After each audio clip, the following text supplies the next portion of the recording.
welcome. Thanks for getting up so early. Thanks for finding parking. Very impressive at this hour. I was trying to figure out how I ended up moderating this panel, and then I realized after seeing all the credits, it probably has more to do with the fact that I've written a fair bit of animation in Vancouver. So I've written for Reboot and Transformers and a whole bunch of other cartoons you wouldn't know as well. So yeah, unless you're a lot littler or have little kids. So I wanted to start off by thanking our sponsors, Astral's Harold Greenberg Fund. Yay! Figure that'll wake you up. Astral's Harold Greenberg Fund and the Vancouver International Film Festival. Now, I was warned that although these two have never been in a panel together, when I started talking to them, they've met at all sorts of other events. So they said pretty much as soon as I asked the first question, it's all over to them. Now, both these guys have writing partners, not each other, and this is the first time on the same panel. Rhett Reese has been writing with Paul Wernick since 2001. Feel free to correct me if I get anything wrong. That's exactly right. Nice. They created the Joe Schmo Show for Spike TV. Next up was Invasion, Iowa. They wrote the feature Zombieland for Columbia Pictures. Upcoming movies include G.I. Joe Retaliation, Micronauts for Paramount with Hasbro and Bad Robot, X-Men Deadpool for 20th Century Fox, Cowboy Ninja Viking, and if the interweb can be trusted, they're working on Zombieland 2 in 3D. So a lot of chick flicks there. And I'm not sure if I should mention the movie stars here because this is a writers panel, and that means these guys at the start of the day. But big movie stars. He's got 3 Emmys, and he's definitely allowed to write on his own.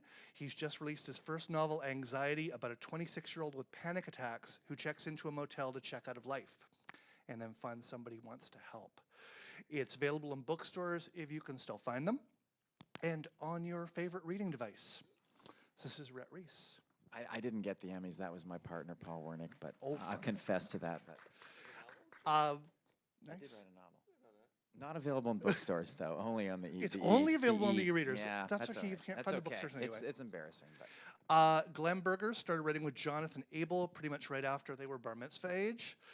They first teamed up on the George Carlin Show. They started out as original staffers on the awesome animated series King of the Hill. Yes? Okay, cool. They eventually became showrunners, scoring 4 Emmy nominations, 1 statue. They wrote and produced both Kung Fu Panda movies and a pair of Chipmunks sequels with awesomely punny titles, Alvin and the Chipmunks, The Squeakquel, and Alvin and the Chipmunks, Chipwrecked. Nice. They did Monsters vs. Aliens for DreamWorks. They're working on an adaptation of William Shakespeare's classic board game, Candyland, which they're apparently giving a King Lear spin, gotta ask about that later, and a Lord of the Rings action edge. They're doing a new SpongeBob SquarePants movie, and Kung Fu Panda 3, because I do believe everything I read on the interweb, unless it's written by Margaret Wente. There's an interview where Glenn revealed that the plot of Kung Fu Panda 3 is find out who stole Chuck Norris's mustache. I also read in the net that their movies have, I also read in the bios, their movies have grossed more than $1.5 billion worldwide, or roughly enough to get Greece out of debt. Then I found out that was before Kung Fu Panda 2, and they're now at over $2.5 billion. Yes? Nice, so just 1.2, yeah. So basically your sense of humor is insured by Lloyd's of London. Yeah, it really is. Okay, so Glenn Berger. Now, let's start off with a big one. What makes a great antagonist? Well, I would caution you when you go to write an antagonist to keep it simple. I think there's a lot of pressure on screenwriters to write 3-dimensional characters or 4 or 5-dimensional to make them very complex and to feel like you've got this complex persona that you've created. But I think quite the contrary. You should focus on making your characters as basically one-dimensional, but then make that one dimension as interesting and entertaining as it can be.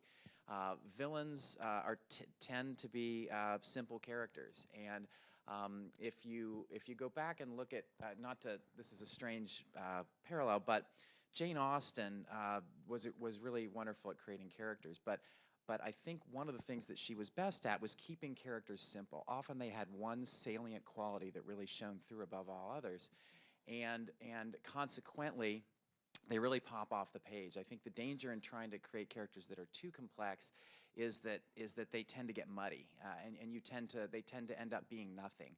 So I do think the best villains are the simple ones, the clean ones. They have a very simple want. They have a very simple drive. They act kind of the same way every time they're on screen. And if you can kind of reduce them to that simplicity, they will pop a little bit more easily than if you get too ambitious. Interesting. A reference to Jane Austen, and then a recommendation: we don't get too ambitious. I would. I don't know if I completely agree with that. I would suggest simplicity is important, but in our years at DreamWorks, we've gotten to work for Jeffrey Katzenberg, he was the man behind Lion King and movies with amazing villains, and what he always says to us is to make sure the villain is as smart as possible. So if you can somehow hone to get the simplicity, we often have to go through years of complexity before we finally figure out what's the most elegant and specific expression of the villain's want. And for us, the smarter the villain, every choice the villain makes should be one step ahead of your hero, and because the hero who defeats a stupid villain is a stupid hero.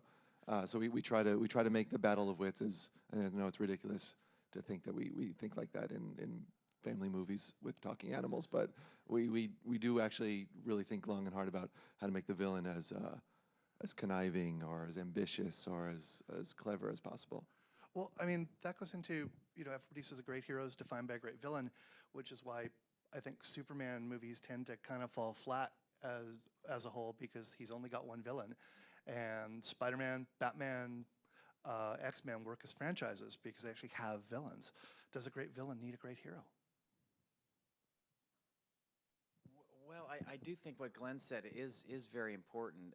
The further you elevate your villain in terms of their intelligence, it drags the hero upward, along with the villain. And when a villain is stupid, or does that stupid thing, like has the hero, dead to rights with the gun pointed at them, and instead of killing them, gives the speech that then allows the person to come into the room and save them.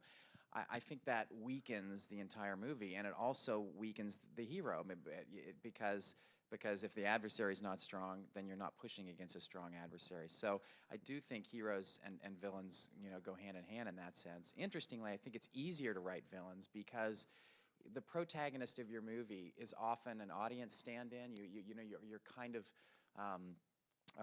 it's hard to make that character colorful, whereas a villain, by virtue of their anger issues or their impulse control or their connivingness, as Glenn points out, they almost inherently are more interesting to start. So by making them more interesting, I do think you can by extension make the hero more interesting with them. I also realize that anything we say it's not going to be universally true. There are many kinds of movies, and I'll reference Zombieland if I may. There's the kind of movie in which your villain is effectively meat. Like sometimes we worked on movies where the villain is meat. It's Jaws or zombies. You're not going to get deep into there's no psychological motivation.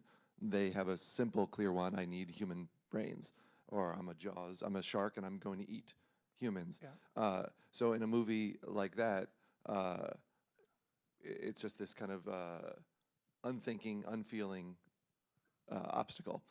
So for a movie like that to work, you need, and I'm going to get nerdy for a second. So if the shark or a zombie is the antagonist in the movie, there's something called a contagonist, in which you derive most of the conflict of the movie from the other characters in the movie. Whether, going back to Jaws, it's Roy Scheider and Richard Dreyfuss, the conflict between the blue collar and the academic, or Kung Fu Panda, Tai Lung, the purple satin pantsed villain, which was designed before we came on the movie, and somehow we had to make the guy wear MC Hammer-like purple pants, a scary guy.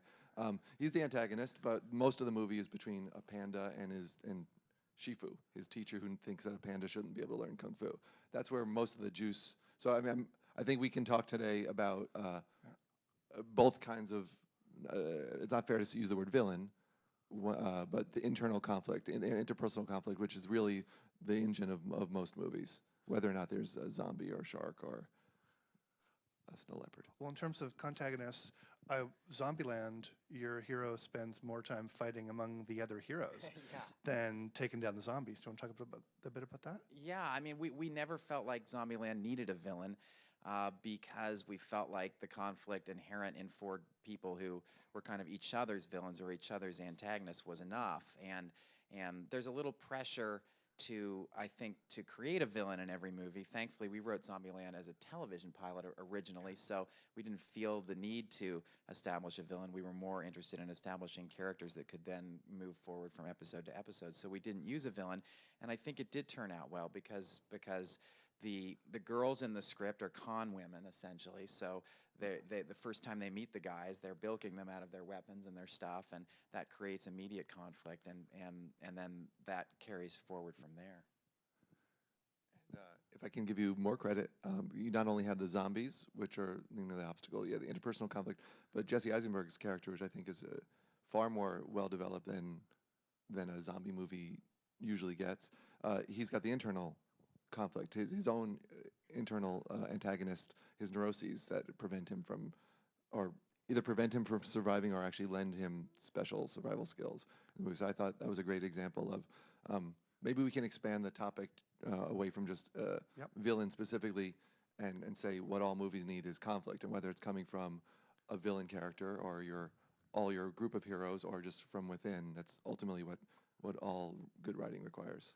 Well, I read when you were talking about the Jesse Eisenberg character that there was a cut from the original movie where where he had kind of a breakdown, a private breakdown. Yeah, there was a after the first zombie attacked him, there was a scene when he was trying to piece together his emotions in the bathroom where he'd been attacked, and there was a roll of toilet paper that that he'd used to throw at the zombie ineffectively during the fight, which then unspooled, and the scene was Jesse Eisenberg standing in front of a mirror, slowly re-spooling the toilet paper onto its roll, and it was to us it was so metaphorical because this was a guy whose life and the whole world was falling apart, and yet he was a guy who needed to control things and because of his own anxieties and his own obsessive compulsiveness, and he was slowly trying to kind of put the world back together just in that little moment, and it was a function again of what Glenn said, which is he was really fighting against his own anxieties, and ironically it took zombies to drag him out of his little agoraphobic cave and out into the world. Now, you've both worked with iconic villains that weren't your own creations. You were telling me you did a draft of Freddy vs. Jason, and you've done two iconic Marvel villains, Deadpool, who's sort of on the edge, and Venom. Apparently, yes, you're nodding, so the interweb did not lie to me. So, what do you do when you're working with when your antagonist is your protagonist, your protagonist is your antagonist, or whatever?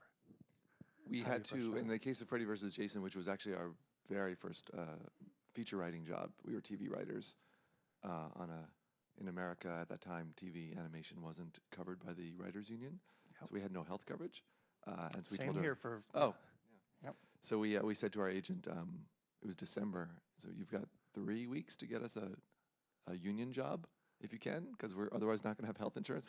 And I can never leave this agent because without ever having written a feature script, we somehow got this job. We were comedy TV writers without a feature spec and somehow got a horror feature job. Wow. It turns out the director was a fan of King of the Hill. So we got this job writing a horror movie, which luckily they wanted to make a comic, have kind of a humorous version of it. So when you have two villains that are going to be mashed together in the same movie, we had to decide which one of them was going to be our hero, which one was going to be our villain. And if people remember Friday the 13th and Nightmare on Elm Street, we got deep into the backstories of both those characters and decided that was it Jason Voorhees from Friday the 13th? He was drowned. His backstory is he was swimming at Camp Crystal Lake and drowned because two counselors were making out. I think that was in mythology of the movies. And what we decided was that Freddy Krueger was a counselor at that camp, and he had been molesting Jason Voorhees at camp, and we decided that Freddy was the better of the two villains, because in the Nightmare movies, Freddy is intelligent and clever and has a real agenda, and the machete wielding Jason was more of a shark, from a Jaws movie. So there's less to do with him as a villain. We decided to make him a victim, and we made him the victim of sexual abuse, who in this movie would finally kill Freddy. Nice. Yeah, I haven't thought about that in 15 years. Thank you. Okay.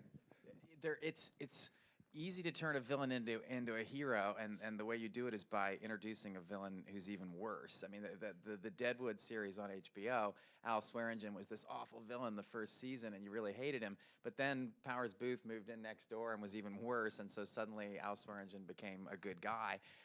Deadpool and Venom are both, they have negative qualities that could be considered villainous, I guess, or anti-heroic anyway. But in each case, we just introduce characters who are even worse, and Deadpool's a bad guy. He's certainly got gray, there's a lot of gray area to his morals, but Ajax, the character who we introduced as his antagonist, was literally a sadistic, torturer. So by comparison, Deadpool suddenly becomes a good guy. What do you think makes these characters iconic? Because all four of those characters have stood up for, decades now.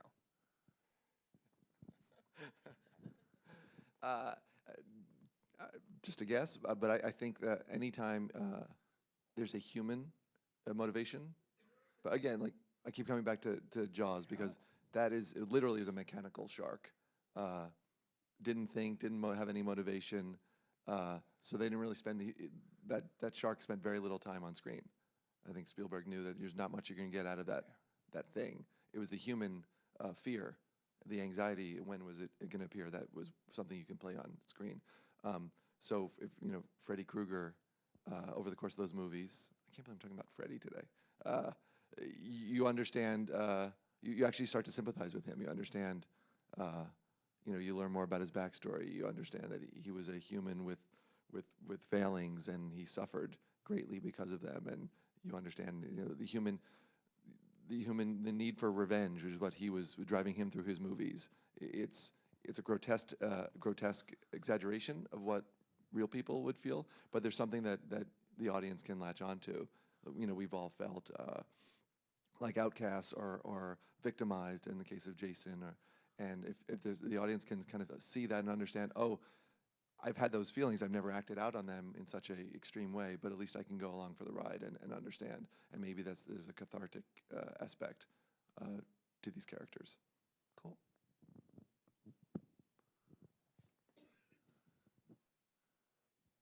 Venom, Deadpool.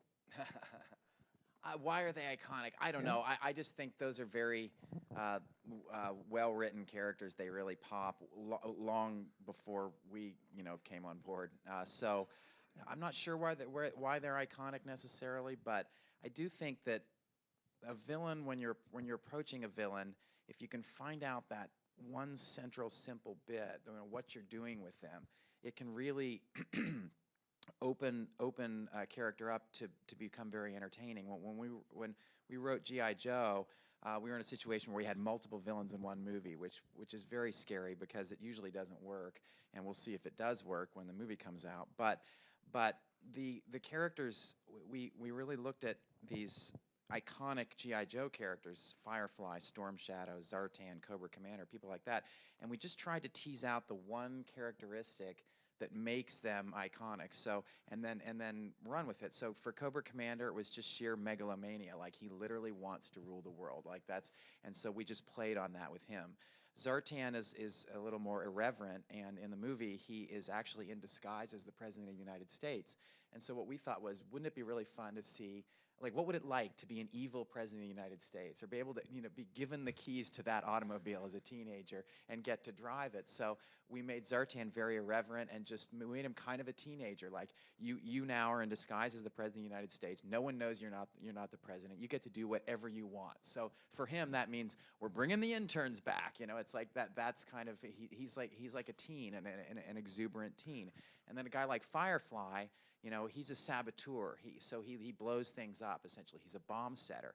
And so we thought, well, what would be at the heart of someone who plants bombs? And we thought, well, he just likes to blow shit up. Like, this is the kid who, when he was a kid, had an action figure in the back of his yard and was strapping a firecracker to it and blowing it up. So that just totally informed his character, and it became all about him wanting to destroy everything he comes, literally, physically destroy everything he comes in contact with.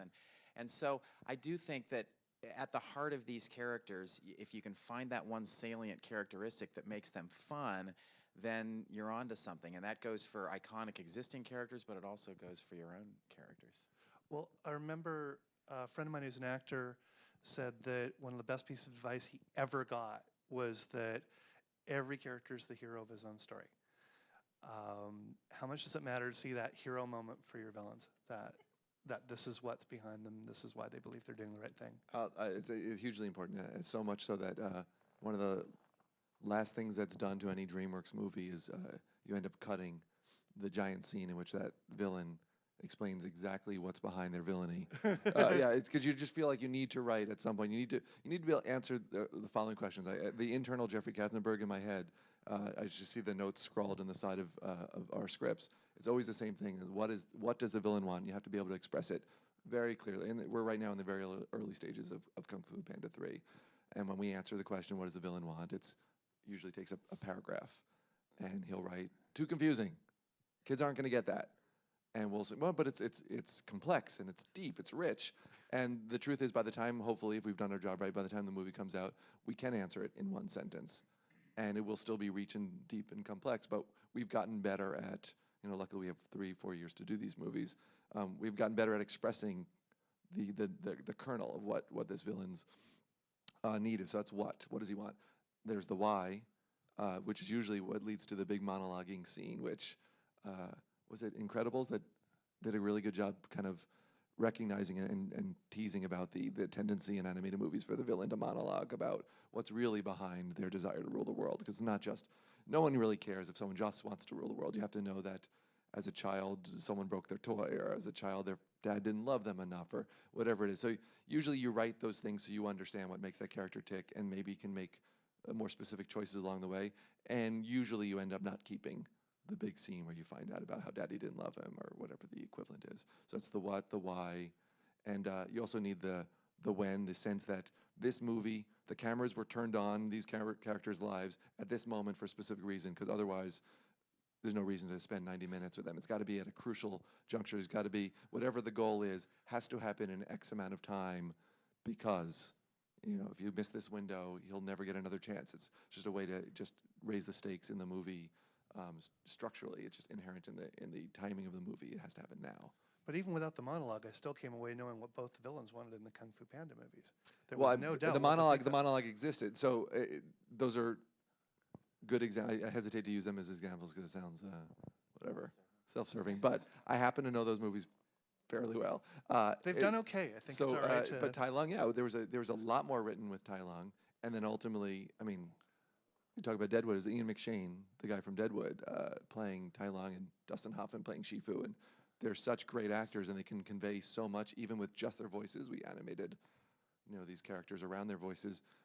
Yeah, you get the sense of pain. That Tai Lung is not just a big, strong, purple pants villain who wants the Dragon Scroll because he wants it. He wants the Dragon Scroll because it was an expression of the love and respect that his surrogate father Shifu had for him, and then somehow was taken away. He was a damaged child, and for any parent who loves their kid and then someday has to recognize, my kid is inherently evil, there's something wrong with my child, what do you do? It's heartbreaking. It's heartbreaking for Shifu, and it's heartbreaking for Tai Lung, and all he wanted, the MacGuffin of the movie was this Dragon Scroll. What he really wanted was love, and I was, I think it gave, yeah. But I mean, when you've got Gary Oldman doing the voice of the peacock, yeah. you're not going to giggle when you see the peacock flash his feathers. It was, we were very worried for a while before we recorded him, because you look at the designs, it's a very fey Peacock, and we made a conscious decision. The first Kung Fu Panda had a big, strong snow leopard. He was very kick-ass, and we didn't think we were going to ever come up with a tougher, stronger villain, so we decided to go for a mindfucky, can I say? More cerebral villain. No small children, I think we're good. So we went for a more cerebral villain, and Gary Oldman was the perfect guy to pull that off, because the character design was certainly not villainous or tough looking. Cool. There's that great twist in The Dark Knight where the Joker tells his backstory. He monologues, and then later he monologues again and tells it again. It's a totally different story. I thought that was such a great twist on that, or just playing with that idea that he's making it up. Like there's something dark and twisted. We're never going to learn what it really is. He's just anarchic and he's making this stuff up. But when we were exchanging emails, you suggested it could be fun to look at the basic elements of screenwriting through the lens of the villain. Oh yeah, well yeah, I mentioned that just because so much really does kind of flow through the villain. Like the story, the plot of the movie, which is obviously what we all do at some basic structural level, it really is the villain's plot in most cases. It's not the hero's plot. I mean, in most movies, the villain is the one who's doing something, and then the hero is the one who has to react to that and has to overcome it and thwart it. And so oftentimes when you're actually designing the plot of the movie, you start with the villain in a strange way. I mean, not entirely, because you need to know your hero story, and that will plug in. But until you really know what the villain's up to and what they're trying to do story-wise, you kind of don't have a story. And so, we always feel until we've found the villain's plot, we don't have a movie yet.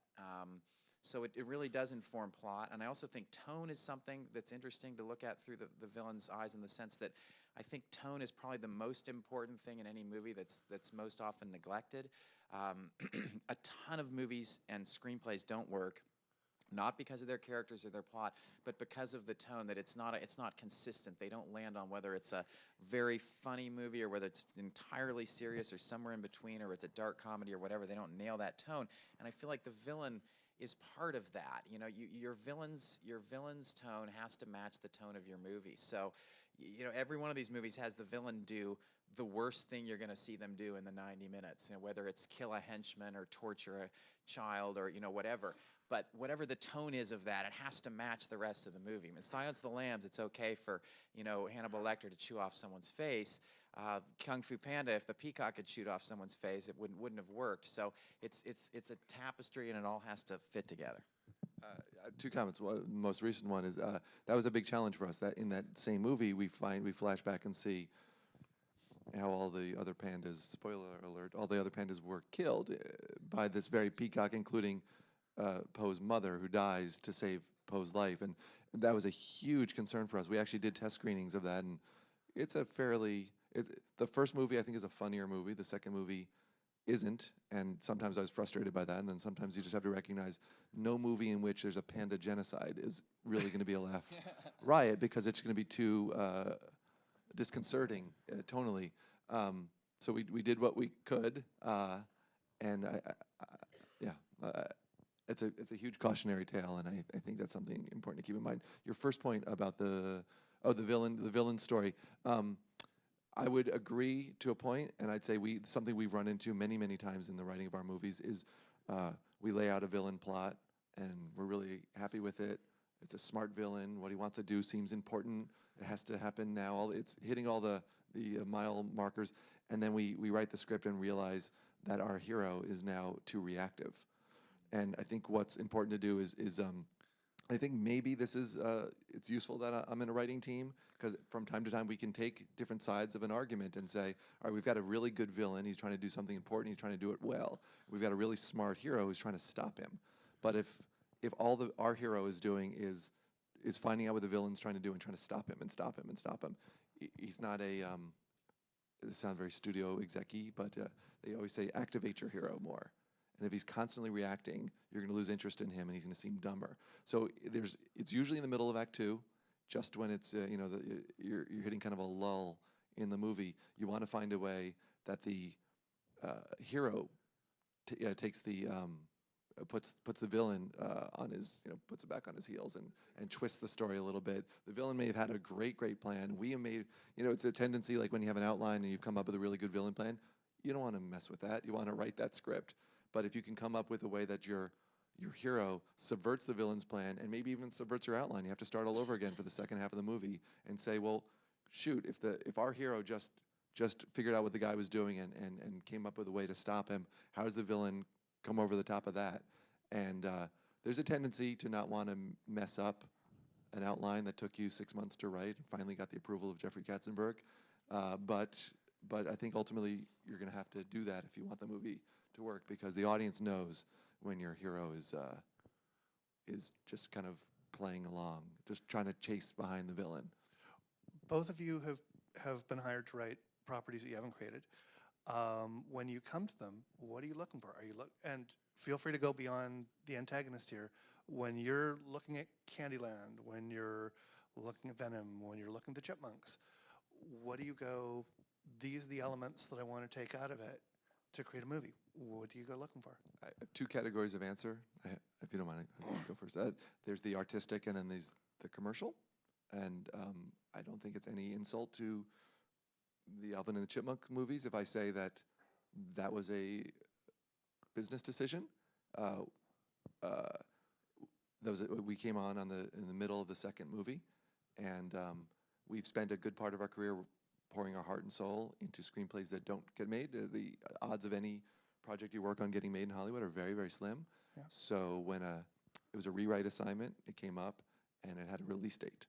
And you look at that and you say, well, the first Alvin and the Chipmunks movie was successful, and they're clearly making this second one, and it's a quick rewrite job, and okay, that movie will get made. And the artistic side of me says, oh, come on, really? And the commercial side of me says, doing that job allows me to do the other ones. I'm being very, very honest here. Maybe I shouldn't be, but that's one thing you look for when you're offered a project and you say, is this movie actually going to get made? I'm not a playwright sitting, in my house writing, or a novelist even, writing this for maybe an audience of zero. What screenwriters do is ultimately, it's very frustrating if it never gets turned into a movie, because we don't get to publish our screenplays and have people enjoy our work unless someone decides to shoot it. So every once in a while, if you haven't gotten something made, you'll say, right now I want to do something that's going to get made. I'm going to do it as well as I can and hope it can be as good a movie as it can be made. So that's the commercial answer. The artistic answer is, if it's someone else's property, are the characters so awesome that you wish you came up with them yourself? And so, like, we didn't invent Kung Fu Panda. It was something they came up with, and we came in early on in that process, and we just were blown away with what they had. It was just an amazing main characters. It was both, on the surface, is very physically funny, but there was a depth there. There was a vulnerability that really connected with Jack Black. Like, they're similar, chubby, vulnerable, funny, not afraid to make fun of themselves. Kind of an exuberance that overcompensates for a sensitivity and a insecurity. And if we can find something that we can latch onto emotionally, it's something about that character that makes us feel like there's a lot we can play with, then we're really, really excited. Cool.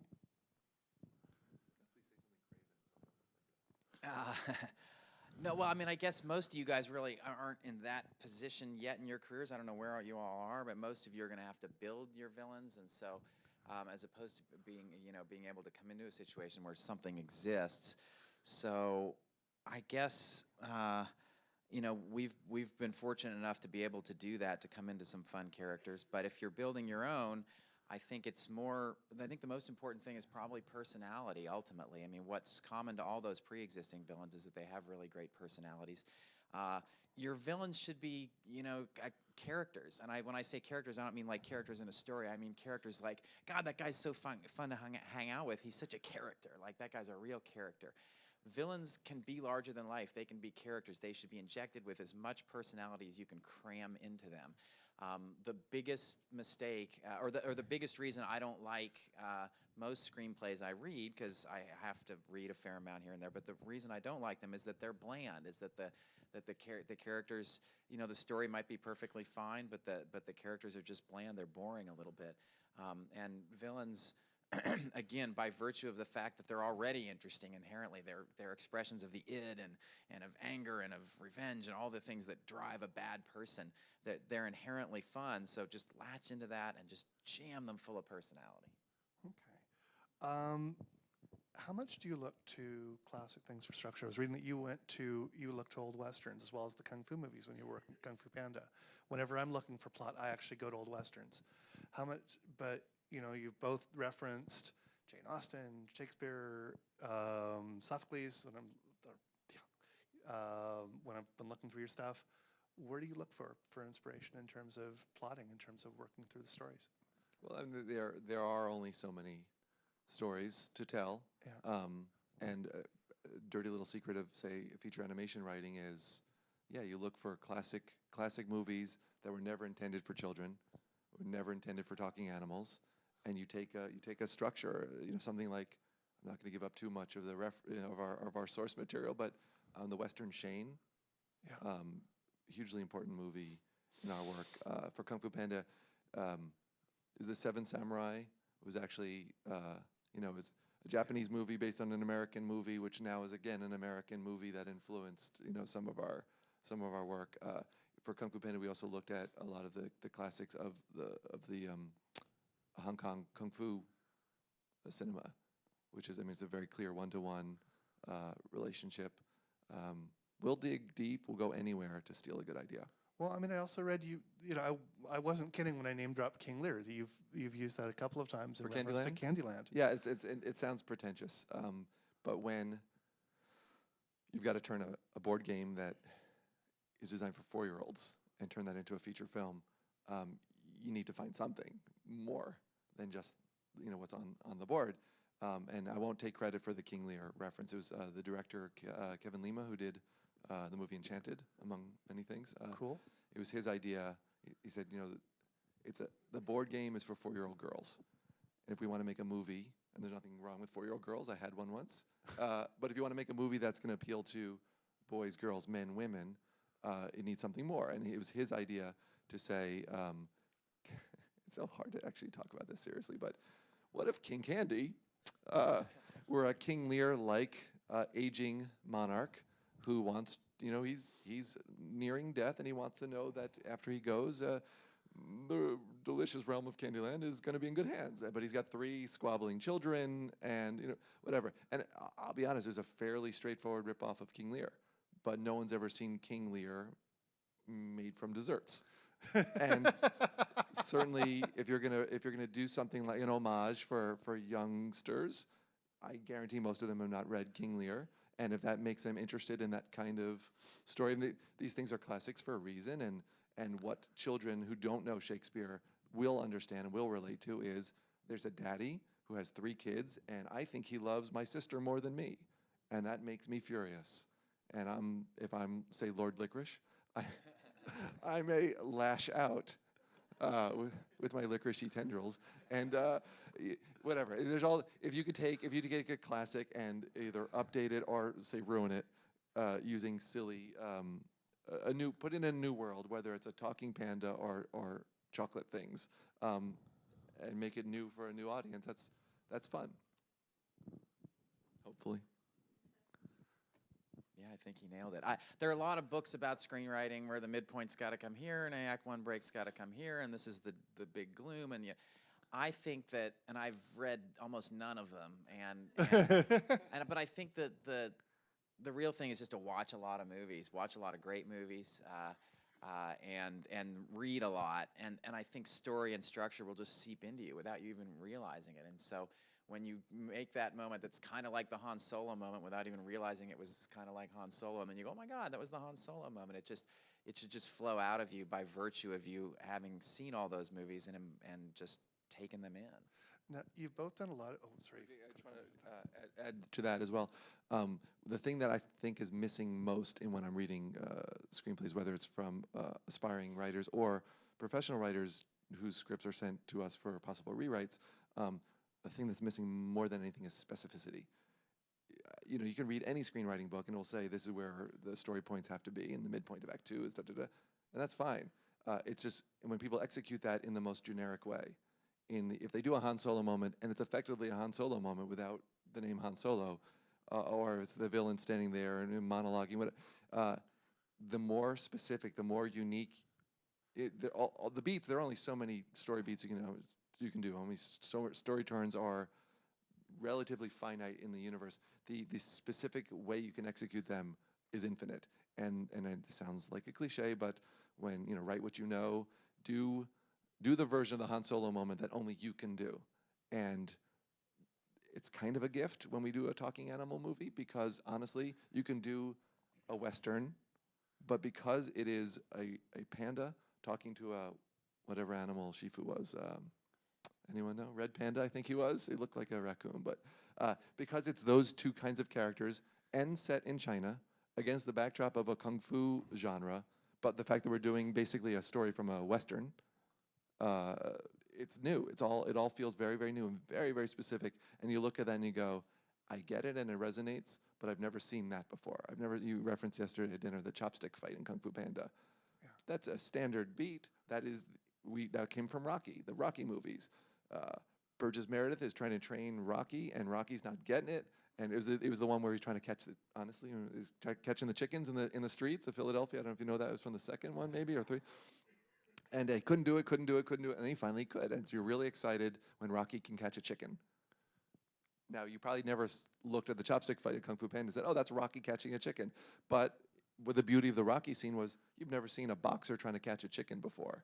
And you've never seen two people fighting with chopsticks. And they both mean the same thing structurally. They both mean the character has finally succeeded in learning the lesson the mentor is trying to teach him for a long time. And that can be in a screenwriting book. Yeah, the mentor needs to teach someone and now find a really cool way to do that. Now, the genius is in the details, and they nailed that detail. That's my favorite action scene I've ever seen, literally. I love that scene. And it's all because it flows from character. I mean, Shifu's getting into his desire for food, right? And getting to him through his love for food. And then this it's just wonderful, just so wonderful. Now, we've talked a lot about life and death in terms of your antagonists, because some movies, but you've both done things that aren't life and death. How do you keep the antagonist, how do you keep the conflict up when it's not, I'm going to rule the world, when it's not, I'm going to kill you? And when it's... I don't think we have anywhere someone's not trying to kill somebody.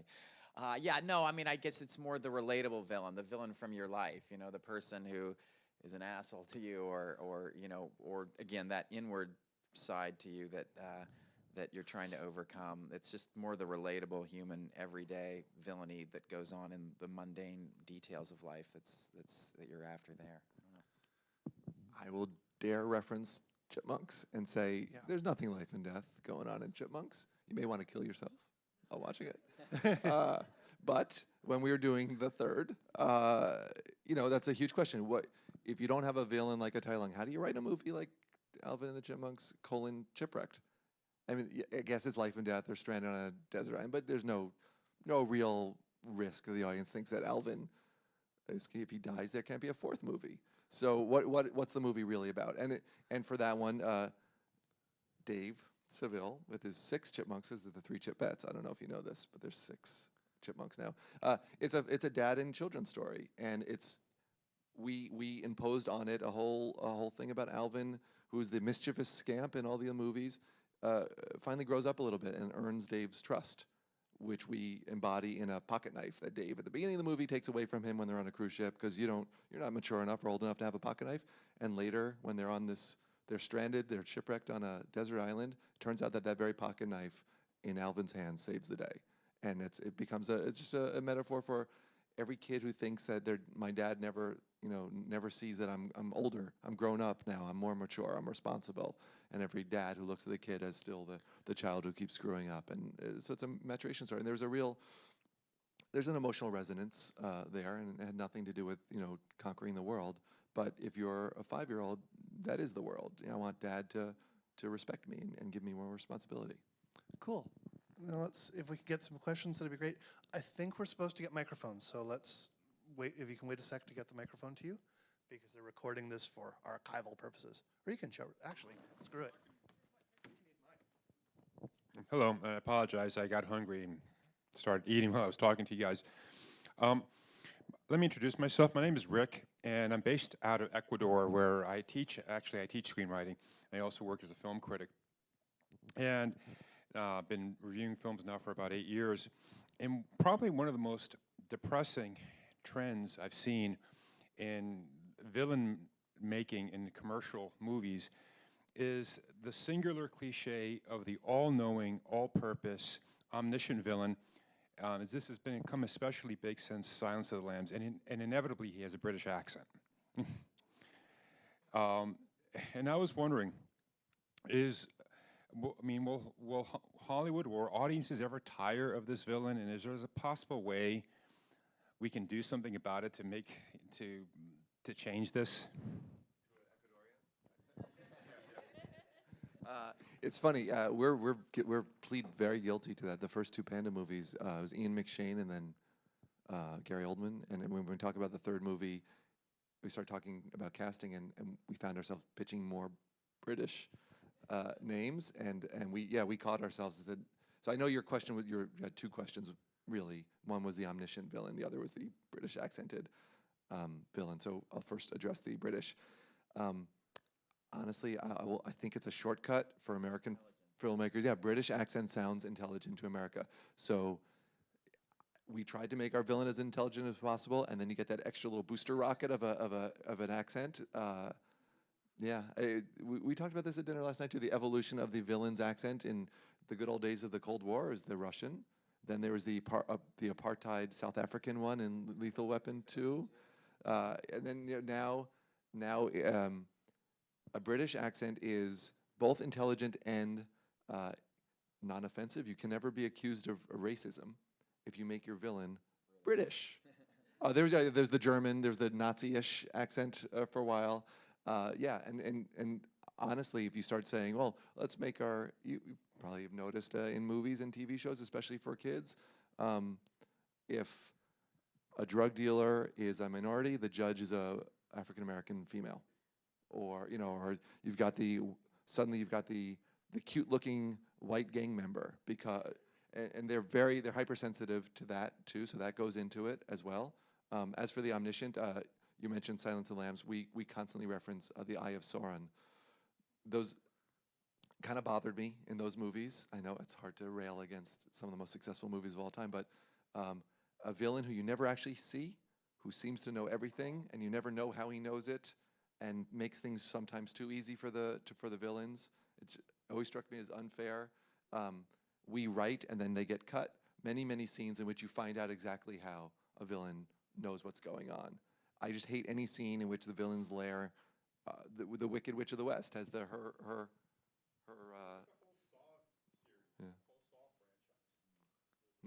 I think there's shortcuts. I think they're lazy, and I think they're unfortunately sometimes unavoidable. Oh, and sorry, waiting for another answer. Did you want to take that? Oh no, you nailed it. Okay. Hi there, my name is Lawrence Lam, and my question is about oversimplifying. Is it a writer's choice, or is it a general consensus among writers, or is it a studio exec's choice to, as you said, keep a villain simple?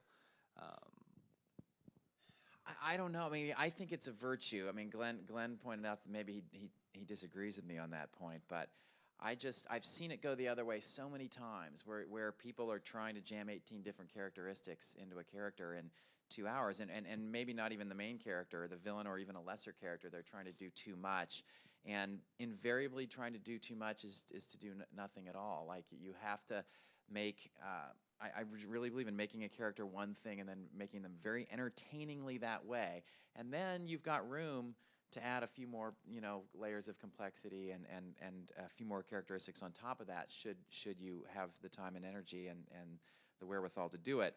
But that's just more of a personal belief of mine. I've never had a studio executive say, make sure the character's simple, or really even make sure the character's complex. It's just something that I've discovered over time, that when I keep it simple, the characters are they just pop a little bit more. It's hard to say. I mean, it's like in Zombieland, you know, Columbus comes from a place of fear, and Tallahassee comes from a place of no fear whatsoever. And that's just two very simple, you know, ideas that then manifest themselves in characters that become more complex once you've really nailed that basic thought. So I think, in your defense, not that anyone's attacking you, you don't really mean simplistic. You mean elegantly, one very, very clear idea that is then expressed. Yeah. Yeah, so it's like a story structure. So it's the focus is on the main character and the complexity. Reduce it to a diamond. That's what he really means. I don't know if that helps. Yeah, I think it helps. Thank you. Cool. Yes, my question, well, first of all, I'm Lana. My question is this. It's not particularly related to Antagonist, but I was at a presentation yesterday where the host or moderator asked the writers how they got their start. As an aspiring writer, I am curious how you guys got your start, how you got in, just as a point of interest. See how quickly I can do this. After college, I went to Boston, worked in a management consulting firm where I met my now writing partner. Don't ask me what management consultants do. We couldn't figure it out in the 9 months we lasted there. But I knew he was the only other funny person in a very unfunny place. And he suggested we start writing, at the time we were writing TV scripts, TV specs, and we mailed them in the days of mailing to Los Angeles. And the answer was, if you want to become a writer, you need to move to LA, which was literally news to us. So we moved to LA. Things have changed a little bit, but I'd still say if you want to be a writer in Hollywood, you need to move to Hollywood. So we moved to Los Angeles, got whatever job we could. We started at MTV, then moved on to Nickelodeon. That's got us in the Writers Guild. From there, we got our first sitcom episode. Then we got on a staff at King of the Hill, and someone had given us great advice. Very, very, one of the best pieces of advice we ever got as writers, especially ambitious writers. They said, you're inevitably going to get on a really bad show, maybe a whole series of really bad shows. Stay as low on the pecking order as possible, as long as you can, until you luck out, because that's all it is luck. If you manage to get on a show, like in our case, it was King of the Hill, stay there as long as you can, because there aren't many good shows out there. And this is very TV-specific advice, but that's what we did, and we stayed there as long as we could. And then we made a transition to movies. As I mentioned earlier, we started writing in our TV hiatuses 1 movie script a year for insurance purposes. And then at some point when we had children and we didn't want to work. The movie scripts? No, we would take assignments at that point. Hollywood has changed a lot in the last bunch of years. I don't think there's much of a spec. I think that spec market is really, it's much harder than it used to be. Studios are much more risk averse. They're owned by big corporations now, and that's why a lot of you mentioned earlier franchises and existing characters. And the chance, Zombieland is a great example of, it's one of the few things I've seen recently where someone created it and brought it to a studio and it got made. And it's an amazing story of how long it took, and that it actually got made is incredible. But the reality, I don't know if it's good or bad, the reality is that studios want existing brands, whether it's Candyland or a Marvel comic. So there's less room for, and that is sad, it's less room for original ideas from people, from new voices. That may be discouraging, I'm sorry. But I would say right now, TV is an amazing place to start. I learned, I never went to film school. I learned everything I know about writing from King of the Hill, and being on a staff with 20 other writers and learning from them, and writing 24 scripts a year and rewriting and rewriting and rewriting. Only after 10 years of that did I feel comfortable with my writing partner going off alone and having no one else to turn to. Yeah, and I just wrote 7 scripts, basically, 7 spec feature scripts. Finally sold the second script that I ever wrote right out of college 12 years after I wrote it, believe it or not. So yeah, that's a pretty nice story just to remember. Before that gets too inspirational, it was Cruel Intentions 3. So so it's not wildly inspirational, except for the fact that you just never know if something is still alive. You know, it's like you don't want to give up on any piece of material because you might sell it literally 12 years later. But it was my 7th script that got noticed, and it didn't get bought, but it got noticed as a writing sample, essentially. People suddenly thought, well, wow, this guy can kind of write this very specific thing. It was a family movie.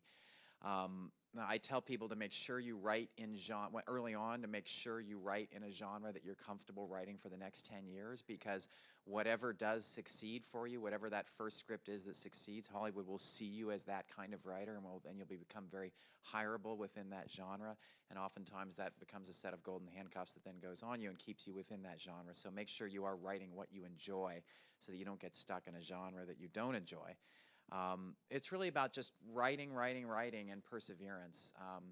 You know, this is I always do this bit, but this is a seminar about villains, and one of my favorite villains is the T-1000 from Terminator 2, which is this liquid metal. If you've seen Terminator 2, those of you guys have seen it, this liquid metal creature that just pursues Arnold Schwarzenegger the whole movie.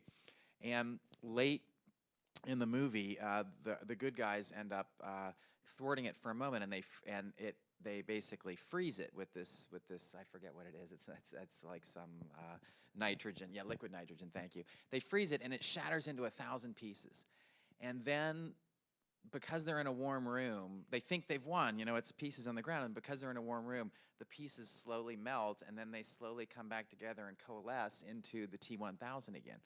And I think that's the perfect metaphor for what you need to be in Hollywood.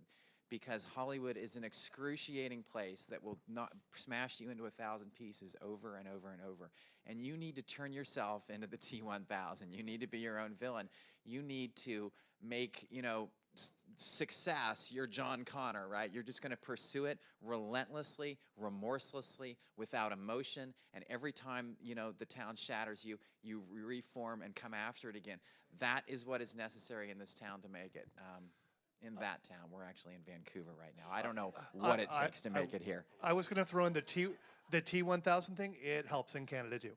Good. I'm glad that applies. That's an international piece of advice. That's the problem. That's right. Yeah. My name's Nikki, and I just have a question about animated characters. You're basically, in a sense, creating them from scratch.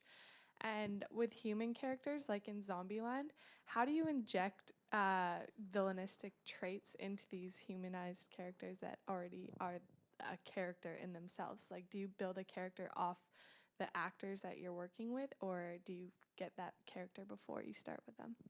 Geez, I'm not sure. Well, the actors always come much later, though it can help to have an actor in mind. I'm not sure how to answer your question. I don't think it's a question of taking an existing character and injecting something into them. I think you're building from the ground up from the very beginning. You know, what is the essence? What's the soul of this character? What, you know, again, with the character of Columbus, fear is what drives him. He's always being passive and retreating from every situation. And that's a tough person to make your protagonist, because you need a protagonist generally to be active and not to flee situations. So we thought, well, you have to partner that person with someone who is fearless, you know, who actually seeks fear, who enjoys fear, and who's active and grabs our protagonist and drives him into situations that he doesn't want to be in. And that became Tallahassee. And then we thought, well, you know, who can we thwart them with? And we thought, what about two people who survived in the world of zombies because they were already very quick-witted and quick on their feet and thought 2 steps ahead, and that became our 2 con women, you know, 2 sisters who are con women. So you're looking for the essence and you're building from there generally. But I think, to speak more to the question, those are great characters, and when the process goes well, which I think it did in Zombieland, then your casting director and your director find actors who really elevate those characters, and Woody Harrelson was a great choice. Jesse Eisenberg, oh my God, was an amazing choice for that. So I think that was a great example of good characters and then the right actor playing the part that makes the whole thing work. Oh, hi, my name is Rochelle. I just wanted to know how long it takes from concept to polished script for both of you.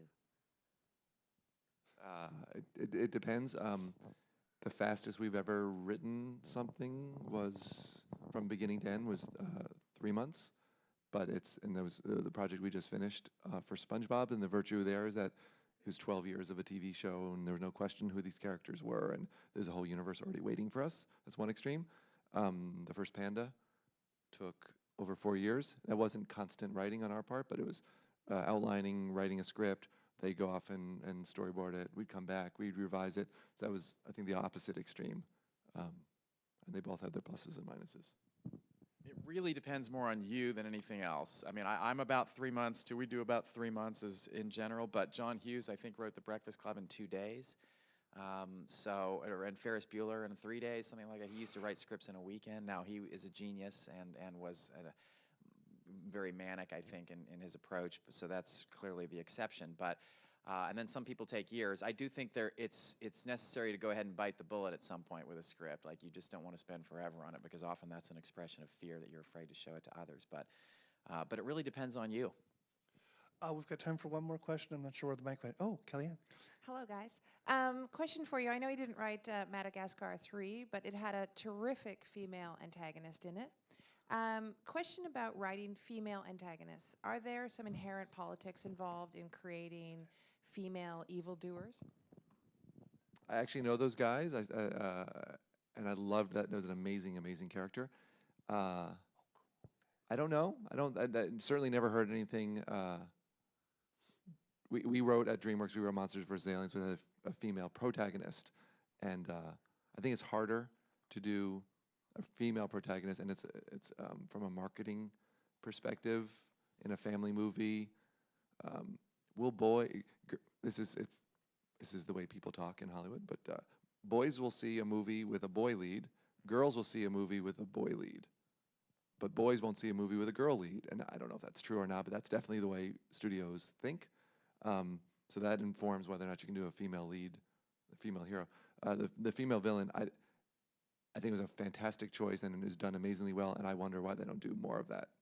But I don't think there's any committee deciding that that can or cannot be done. But Ursula in Little Mermaid was awesome, and the new movie Dread 3D has a great female villain. So. Oh, the witch! Yeah, absolutely. Great example. Snow White and the Huntsman obviously just had a female antagonist. It's hard to think of a non-witch version of a woman, of a female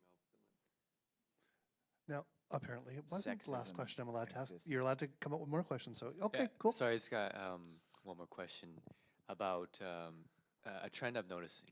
I've watched Breaking Bad, one of my favorite TV shows. Oh, it's the best. Yeah, don't ruin it. Don't ruin it for Glenn. Okay, and I wanted to ask about your It's the opinion greatest show ever.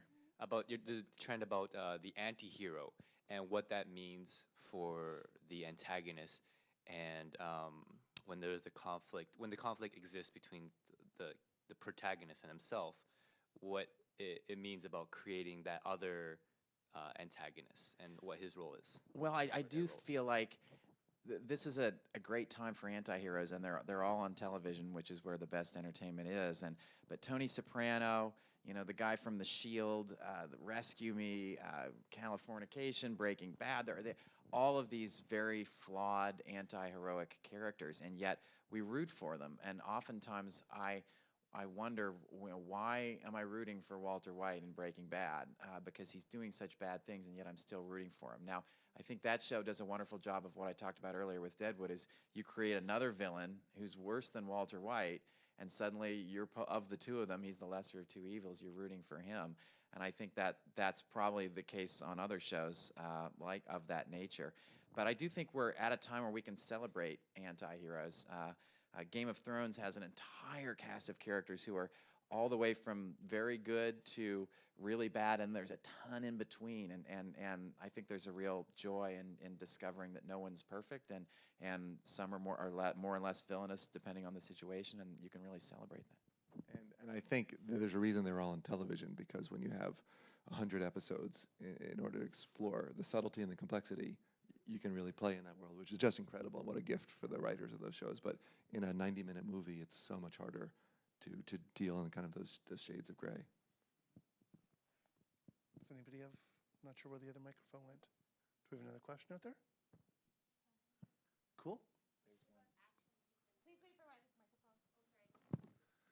That's the rudest Canadian I've ever heard. And there was still a please in it. It's a tone is My question was about action sequences. If it's written out and then it's shot that way, or if it's added to the script later, how that works. both ways. In my experience, in animation, it's more iterative, more collaborative. We can there are sometimes, like say the bridge fight in the first movie of first Kung Fu Panda. We knew what the characters needed to do. We knew what had to happen, but we just said, and then they fight. And Tai Lung beats one of them, and then you cut away. And then Jen Nelson, who's the head of story, and then became the director of the second and third, she went crazy and boarded an amazing scene. That's one extreme where we say, here's where the characters are, here's where we need them to be at the end of the fight, but that's just pure kung fu action. But then there are other fights or other action scenes where we know explicitly this needs to express character, so we're very careful, and it also has to be funny. Like, strangely enough, SpongeBob was an example of that. It's gonna be an 80-something minute movie. There's no time for any wasted seconds, so we had to make sure every action moment was both exciting action, expressing the evolution of the character, and also funny. So we couldn't mess around. We had to be very, very, very explicit. They're storyboarding that right now. We'll see how much they stick to the words. Yeah, I would say in your case, you got to lean much more toward the latter than the former, because you've really got to sell it on the page. I don't think you would have the luxury of being able to say, hey, this is a fight scene or this is a chase scene, and some director's going to figure it out. We to this moment, we sell every action beat. Like, I am writing punches and kicks, like, and yet, and there's a reason. The reason we do it is that we're trying to inject personality. So I said that characters need personality, action needs personality. So, you know, there's a scene in Zombieland 2 where, in the script, where Columbus is driving a monster truck, and the zombie gets into the monster truck, and he's fighting in the monster truck as he's driving. And I thought, oh, that's really great because it's a monster truck and that's really full of personality. But it just felt flat to me. I just felt like it didn't have enough personality. And so suddenly I had this vision of two zombies that were handcuffed together. So I thought of basically a cop zombie and a prisoner zombie who had become zombies at the moment they were still handcuffed together. So these two zombies in handcuffs jump into the monster truck to fight Columbus, and suddenly the whole scene opened up. Every little beat, like, you know, it's just one of them flies off the hood and the other one's still attached, and and now he's hanging off the side, and this one's here, and then he flies back, and now the handcuffs are stuck in the steering wheel. Just stuff like that I think took it from a B action scene and turned it into an A action scene. So I do believe that in those details, you're finding the personality that will set your script apart from other scripts. So I would pay attention to them. Awesome. And it looks like we are wrapping up. So thank you again for coming out. Thanks again to guys. Astral's Harold Greenberg Fund, and to Kellyanne Benz for putting us all together, and Vancouver International Film Festival. Yay! Have fun at the rest of the forums.